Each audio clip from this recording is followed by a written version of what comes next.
Welcome back, everyone. Well, you know, there's a topic out there that we don't talk about very much, you don't hear very often, although it happens quite a bit. The topic is loss of a baby during pregnancy before birth, stillborn child. And joining me today is Michell Mosca, who founded an organization called Angel Names Association that deals with this subject in a very interesting way, emotionally and financially. So first, welcome. Thank you very much. Very nice to have you here. Thank you. This is going to be a tough way in, but you started this organization because you had this experience yourself. I did. You did. Yes. And having that experience, you recognized a couple of things that you experienced personally that you would like to share with other women and other families who would be going through this. Absolutely. And just identify a couple of those needs. Okay. When my son was stillborn at 37 weeks, he was perfect, but he was tangled in the cord, the umbilical cord. Right. When we went to the cemetery to pick out his plot, we noticed that there were plots there that weren't marked or that had what looked to be temporary, sort of a metal plate there. And I decided at that point that that was one of the areas I wanted to focus on. I couldn't save my son, but I could help others. I could help them have a fitting memorial for their child, a headstone, a funeral, things that were needed and very expensive and unplanned and necessary in the grieving process. Sure. I think that that's very important. I want to cycle back on that. You know, a loss like that is overwhelming. It's very hard to describe, very hard to talk about. But the practical side of that, or the realistic side of that, is that there are needs. There are emotional needs. You identify those immediately. You need support. You need counseling. But there are financial needs. And that's the one thing that struck me as I thought to myself, oh, you wouldn't think about that necessarily.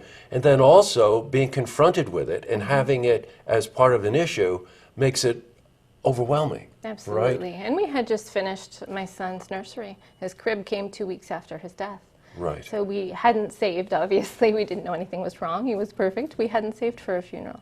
Right. Thankfully, we had family, but not everybody does. And that was a spot that we found where there was no assistance, as I said, and we thought we could do something to honor his memory and help families. And that was the beginning of Angel Names. So we help with that as well as grief counseling. We have a program called GRASP, stands for Grief Recovery Assistance Program, and it helps to pay for counseling services for families who are uninsured or underinsured and are dealing with the tragedy of stillbirth and the emotional trauma that ensues. You know, I don't want to dwell on many statistics, but just so that you understand the breadth of this, 26,000 stillborn babies a year. Well, that's quite a number. It's 10 times more common than SIDS.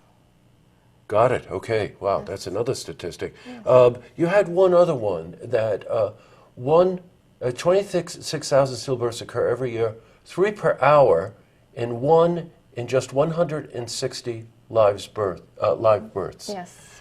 Okay, so it's more pervasive than people would think, right? Absolutely. Now, you started this organization, if I'm doing the math correctly, about 14 years ago then, Yes. right? Yep.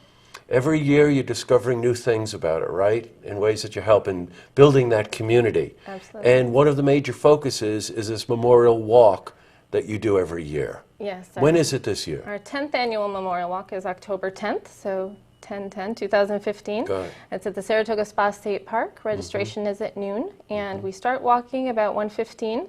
Walk through the park to increase awareness. Again, we'll have a banner with us so that everybody who drives by and walks by sees why we're there. Now, you said something to me before this interview, is that you don't really ask for money, but people feel compelled to donate. Yes, when we started, we had Right. 75 people the first year, and people were bringing us money. And we had designed this to be a supportive event for families who lose a baby at any time. So miscarriage, stillbirth, infant death, sometimes later in childhood. And we just wanted to provide that support. People brought us money, so we gave them the option of fundraising if they wanted to. The event now raises tens of thousands of dollars.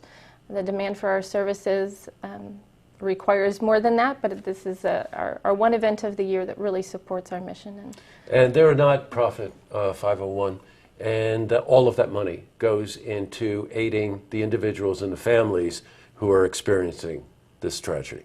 and it's primarily to help them on the financial side, right? Absolutely. However, the walk, you said something to me that stuck in my mind.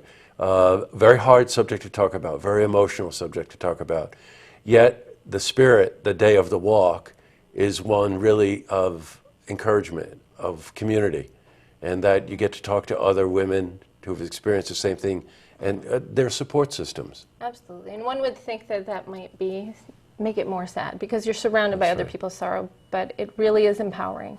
There are people who come who are in their 80s who lost children 60 years ago. Yeah, probably when they didn't talk about it. They were told to get over it and move on and weren't allowed to speak their children's names. And they come to our walk and for the first time they heard their baby's name spoken aloud.